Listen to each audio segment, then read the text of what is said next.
Hello everyone, myself Akanksha Tripathi from Sri Krishna University Chhatarpur, department of physics. आज हम BSc third year and BSc BEd fifth sem के topic के बारे में discuss करेंगे। जैसा कि मैंने पहले लेक्चर में जो दिया था, तो हाइजेनबर्ग अनसर्टेनिटी प्रिंसिपल से रिलेटेड ही लेक्चर दिया था। उसमें बताया था कि हाइजेनबर्ग अनसर्टेनिटी प्रिंसिपल होता क्या है और इसको angular position and angular momentum के टर्म में भी इसको बताया था, और एनर्जी एंड टाइम के टर्म में भी इसको बताया था कि कैसे ये हमारा रिलेशन निकलता है। आज हम इसके बारे में पढ़ते हैं कि derivation of Heisenberg uncertainty principle for one dimensional wave packet.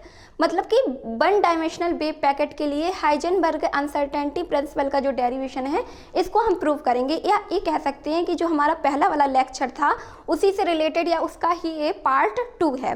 तो अब चलिए हम इसके पहले हाइजेनबर्ग अनसर्टेनिटी प्रिंसिपल के बारे में थोड़ा सा समझ लेते हैं।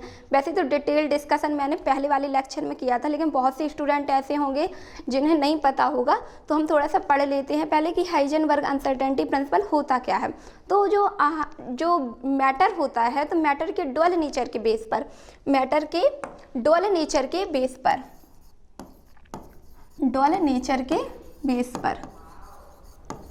1927 में, तो हमारा जो मैटर होता है ड्यूअल नेचर, इसके बारे में भी पिछले लेक्चर में बहुत डिटेल में डिस्कस कर चुके हैं। तो 1927 में हाइजेनबर्ग ने एक हमें क्या दिया, प्रिंसिपल दिया, जिसे क्या बोला गया कि हाइजेनबर्ग अनसर्टेनिटी प्रिंसिपल बोला गया।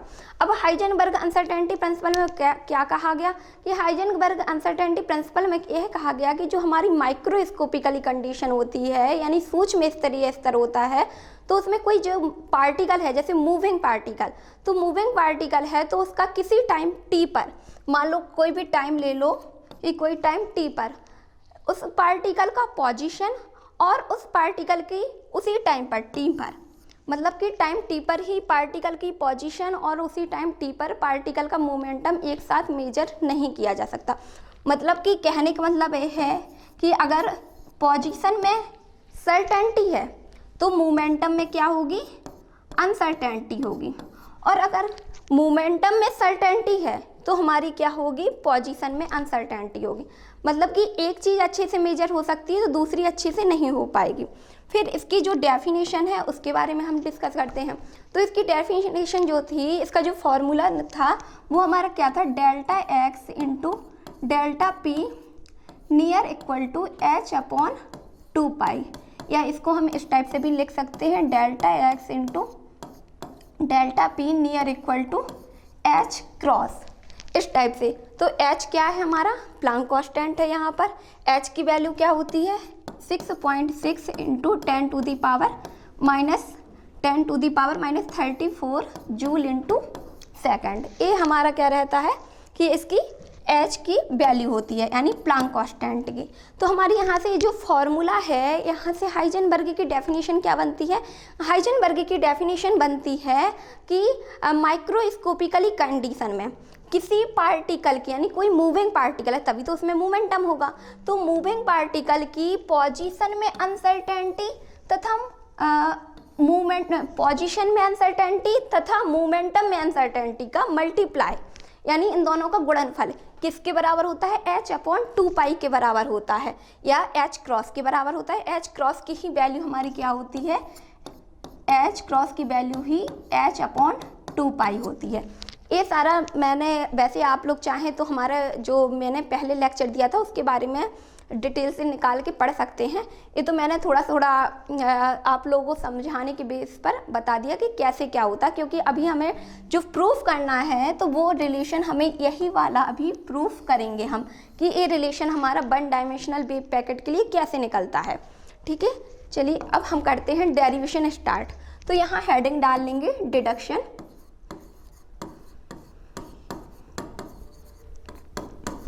अब डेरिवेशन जब स्टार्ट करेंगे तो सबसे पहले अब जो हाइजेनबर्ग अनसर्टेनिटी किसके लिए था, आपका मैटर के ड्यूअल नेचर, और इसमें वेव पैकेट के बारे में भी मैंने पिछले लेक्चर में बहुत अच्छे से डिटेल में डिस्कस किया है।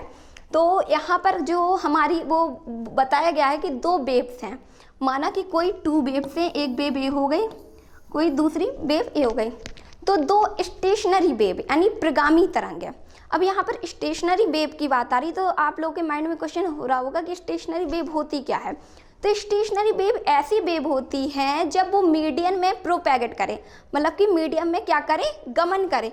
तो मीडियम के जो पार्टिकल हों वो क्या करने लगे, सिंपल हार्मोनिक मोशन करने लगे, यानी कि सिंपल सरल आवर्ती कंपन जो कहने लगते हैं, तो सिंपल हार्मोनिक मोशन करने लगे। तो ऐसी वेव्स हमारी क्या कहलाती हैं, स्टेशनरी वेव कहलाती हैं, कि कह सकते हैं प्रगामी तरंगें कहलाती हैं। तो ये हमारा क्या हो गया कि आपकी ये दो वेव्स मैंने बता दी। अब दो आपकी कौन सी हो गई, प्रगामी तरंग यानी स्टेशनरी वेव हो गई। तो इनकी एंगुलर फ्रिक्वेंसी, पहले की मान ली हमने एंगुलर फ्रिक्वेंसी कितनी है, ओमेगा है। दूसरी की एंगुलर फ्रिक्वेंसी कितनी है, ओमेगा प्लस डेल्टा ओमेगा है, ठीक है। अब प्रोपेगेशन कांस्टेंट यानी संचरण नियतांक, पहले के लिए k है, दूसरे के लिए माना k प्लस डेल्टा k है। अब ये दो वेव्स हो गई, उनकी दोनों की एंगुलर फ्रिक्वेंसी हो गई और प्रोपेगेशन कांस्टेंट हो गया यानी संचरण नियतांक हो गया। अब ये दो जो वेव्स हैं जो एक गति कर रही हैं, तो इनका क्या होगा, सुपरपोजिशन यानी अध्यारोपण। अध्यारोपण तो होगा ही, पहले इसके पहले हमें इन दोनों के क्या करने पड़ेंगे, इन दोनों वेव्स के पहले डिस्प्लेसमेंट इक्वेशन नोट करने पड़ेंगे। तो पहले तो हम नोट कर लें कि पहली वाला फर्स्ट वेव जो है, यानी पहली जो प्रगामी तरंग है, उसके लिए डिस्प्लेसमेंट इक्वेशन क्या होगा, तो साई 1 बराबर a sign omega t minus k x. और जो दूसरी हमारी वेव है, दूसरी स्टेशनरी वेव या प्रगामी तरंग, उसके लिए डिस्प्लेसमेंट इक्वेशन यानी विस्थापन समीकरण क्या होगा, a sign omega plus delta omega T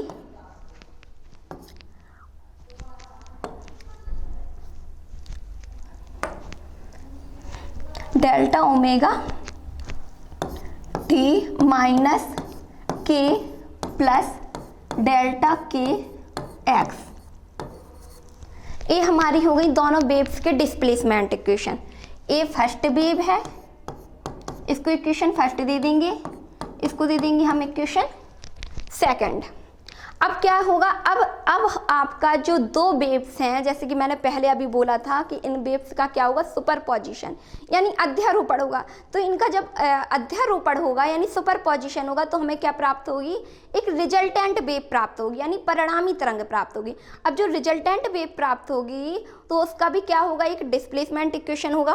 तो अभी हम उसको भी नोट करते हैं। यहाँ पे पहले इसका वो करा दे सुपरपोजिशन, यानी सुपरपोजिशन यानी साई बराबर साई 1 प्लस साई 2।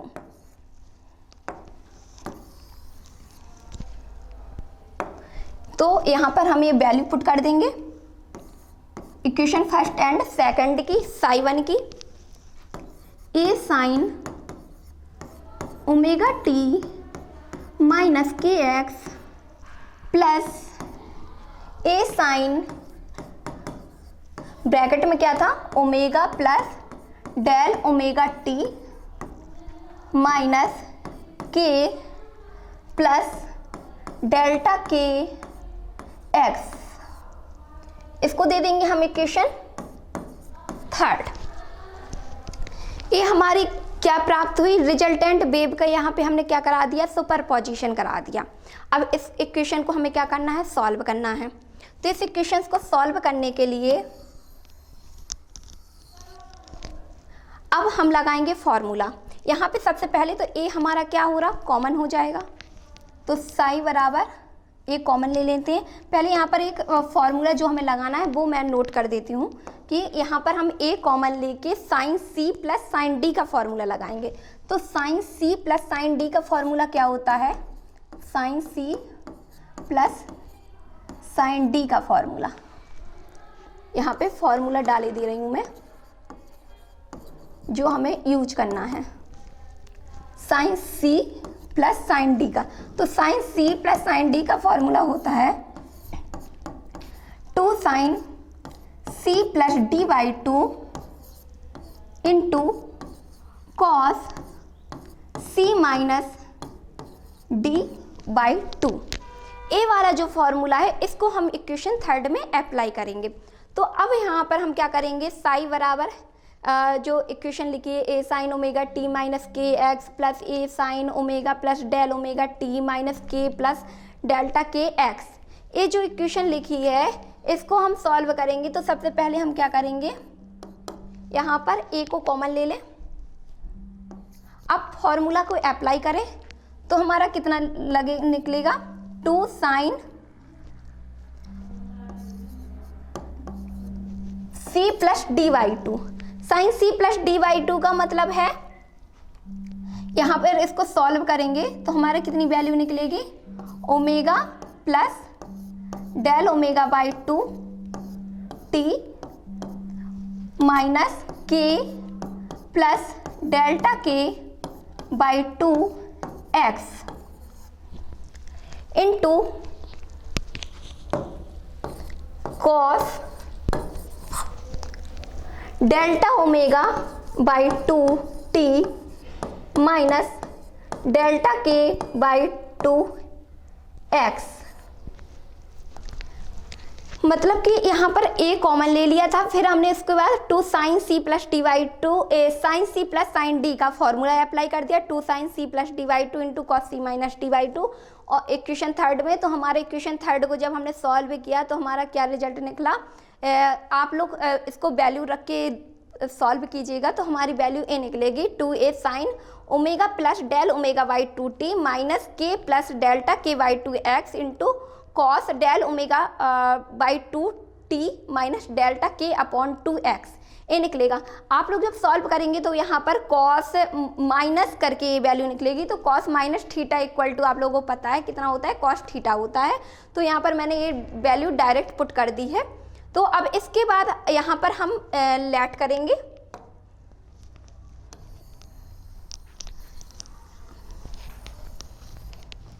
तो लेट करेंगे जब कि यहाँ पर हमने माना omega plus del omega by two t बराबर, यहाँ डेल ओमेगा वो omega plus del omega by two बराबर हम यहाँ मान लेंगे ओमेगा ओमेगा मान लेंगे, और के plus delta k upon two equal to हम मान लेंगे के। ये हमने क्या किया, माना, ठीक है। अब इसको हम क्या करेंगे, इस वाली वैल्यू में हम पुट कर देंगे। तो इस वाली वैल्यू में, इस इक्वेशन में हम क्या करेंगे, पुट कर देंगे। तो हमारा क्या निकलेगा,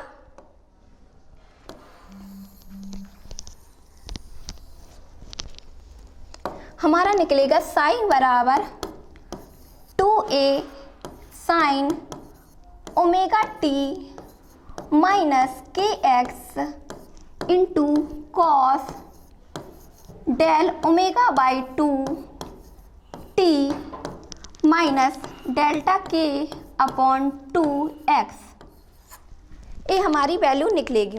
यहाँ पर अब जो हमारी, यहाँ पर इसको हम डायरेक्ट लिखेंगे साई बराबर capital A cos delta omega by two t minus delta k upon two x. इसको हम ये हमने नोट किया, जहाँ पर ए बराबर कितना निकलेगा, एक सेकंड, ए यहाँ से ए वैल्यू नहीं आएगी, ए यहाँ से ए हमारी वैल्यू निकलेगी capital A sine omega t minus k x, ए वाली वैल्यू निकलेगी, क्योंकि कैपिटल ए की वैल्यू हमारी क्या है, वेयर कैपिटल ए बराबर है हमारा 2a cos del omega by two t minus delta k upon two x. इसको दे देंगे इक्वेशन 4, इसको दे देंगे इक्वेशन 5।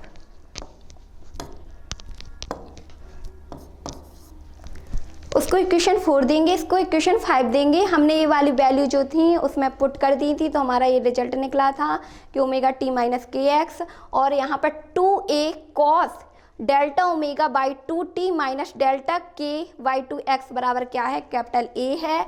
और शायद तो इसको हमने पुट कर दिया था, यहाँ पर डायरेक्ट रख दिया था, तो ये हमारी वैल्यू निकल आई थी साई बराबर A sine omega t minus kx। अब जो इक्वेशन 4 है, इक्वेशन क्या 4 क्या बताती है, डिस्प्लेसमेंट इक्वेशन। ये क्या बताती है, displacement equation, displacement equation, displacement equation बताती है।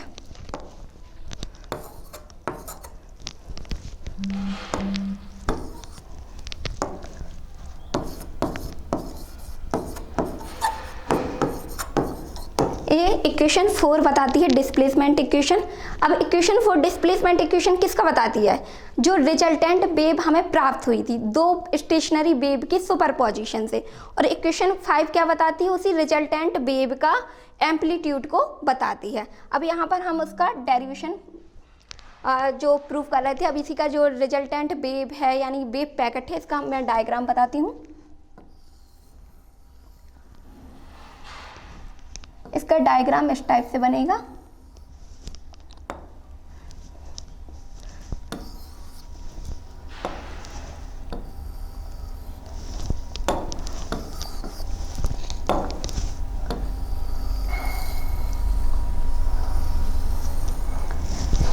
ये वेव हो गई, इनके वेव की सुपरपोजिशन से हमें ये प्राप्त हो रहा है।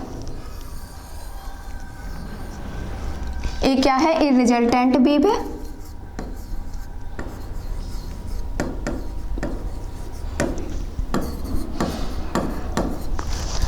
और यहाँ से यहाँ तक इस पूरे वेव पैकेट, ये जो हमारा पूरा है ये वेव पैकेट है, तो इसमें इसकी जो वेव लेंथ है वो हमारी कितनी है, लैम्डा एम है। तो हाफ की क्या हो जाएगी, 1/2 लैम्डा एम। और यहाँ पर ए, इसकी भी हाफ ए हो गया वेव पैकेट, तो इसकी भी वेव लेंथ क्या हो जाएगी, 1/2 लैम्डा एम हो जाएगी।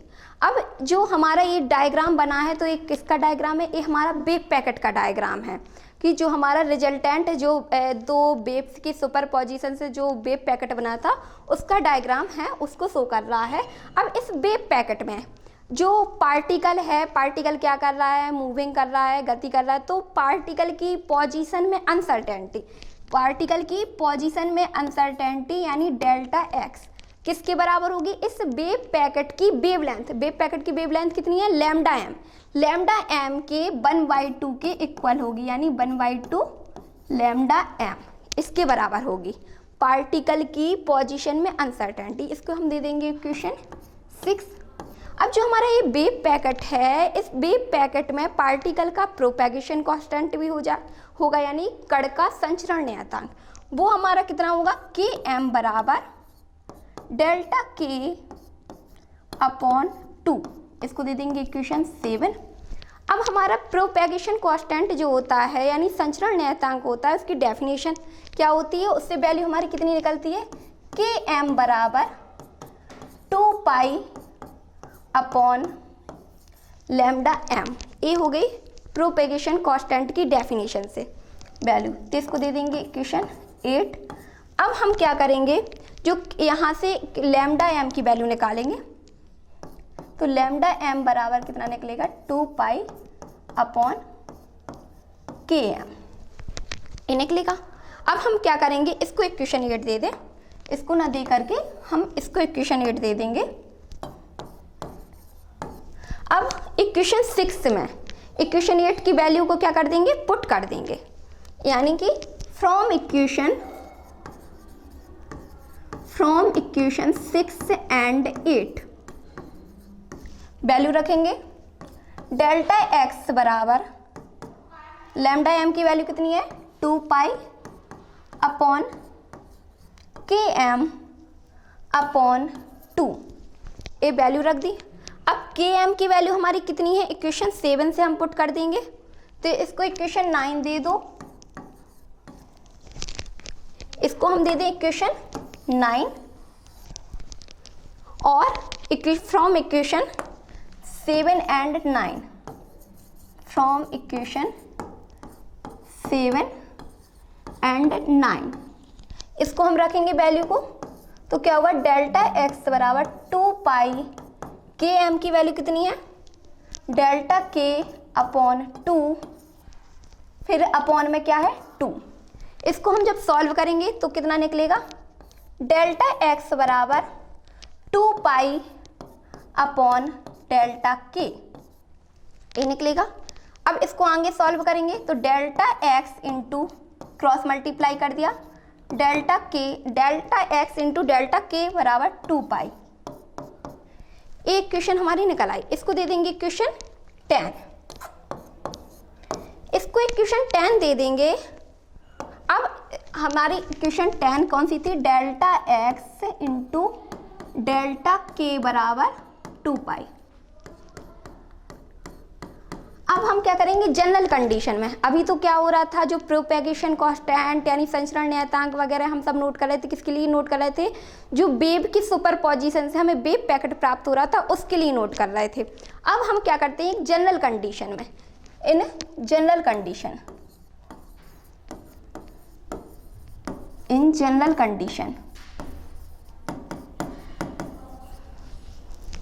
जनरल कंडीशन में प्रोपेगेशन कांस्टेंट नोट करें तो क्या निकलेगा के बराबर 2 पाई अपॉन लैम्डा। इसको इक्वेशन 11 दे देंगे। अब जो हमारा इक्वेशन 11 ही हो गया, अब हम क्या लिखेंगे डी ब्रॉगली वेवलेंथ। तो डी ब्रॉगली वेवलेंथ का जो डी ब्रॉगली वेवलेंथ हमने जो डेरिवेशन है इसको भी पढ़ा था, तो थोड़ा सा डिस्कस किया था पिछले लेक्चर में भी। तो इसको क्या है, तो इसका फॉर्मूला मैं यहाँ पे डायरेक्ट नोट कर रही हूँ lambda equal to h upon p. इसको इक्वेशन 12 दे देंगे, यहाँ लिख लेंगे डी ब्रॉगली वेवलेंथ। अब इक्वेशन 11 एंड 12 यानी इसकी क्या करना है, हमें लैम्डा की वैल्यू इक्वेशन 11 में पुट कर देनी है। फ्रॉम इक्वेशन 11 एंड 12 के बराबर कितना हो जाएगा 2 पाई, लैम्डा की वैल्यू रखेंगे h अपॉन पी, तो हमारा कितना निकलेगा रिलेशन के बराबर 2 पाई p अपॉन h। इसको आगे सॉल्व करेंगे, डेल्टा के निकालेंगे यहाँ से, कितना निकलेगा डेल्टा के बराबर 2 pi delta p upon h। ये हमारा निकल आया डेल्टा के बराबर 2 pi delta p upon h। इसको हम अब क्या करना है आपको, जो हमारी इक्वेशन 10 है इसको हम कोई इक्वेशन दे सकते हैं, तो इक्वेशन 12 तक दे दिए, इसको इक्वेशन 13 दे दें। तो इक्वेशन 11 में हमें क्या करना है, इक्वेशन 13 को पुट कर देना है। तो इक्वेशन 11 में हम इक्वेशन 13 को क्या करेंगे, वो इक्वेशन 10 में, तो इक्वेशन 10 में हम इक्वेशन 13 को पुट करेंगे, 11 में नहीं 10 में, क्योंकि 10 में ही हमारी डेल्टा एक्स इंटू डेल्टा के बराबर 2 पाई लिखा है, तो डेल्टा के की वैल्यू हमें इक्वेशन 10 में पुट करनी है। तो from equation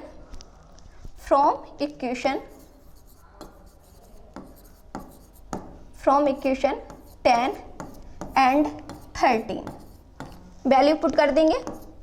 delta x into delta के की वैल्यू कितनी थी 2 pi delta P upon H बराबर 2 पाई। यहाँ से 2 पाई से 2 पाई हमारा क्या हो जाएगा, कैंसिल हो जाएगा। तो हमारा कितना निकलेगा delta x into delta P बराबर, एक क्रॉस मल्टीप्लाई से एच कहाँ पहुँच जाएगा उस साइड, तो एच। इसी को हम क्या लिख सकते हैं delta x into delta p near equal to h cross, या इसी को हम क्या लिख सकते हैं कि delta x into delta p near equal to h upon 2 pi. Equation क्या हो गई हमारी 14 हो गई। तो यही हमारा जो हमने स्टार्टिंग में टॉपिक को लेके चले थे कि जो डेरिवेशन में प्रूफ करना था, तो वही हमारा रिजल्ट आ गया है। तो वो रिजल्ट हमने प्रूफ करके बता दिया कि 1 डायमेंशनल वेव पैकेट के लिए कैसे सॉल्व होता है, कैसे आता है, एक एक टर्म को बताया है। तो ये टॉपिक कंप्लीट हुआ हमारा। तो topic is complete. So thank you so much.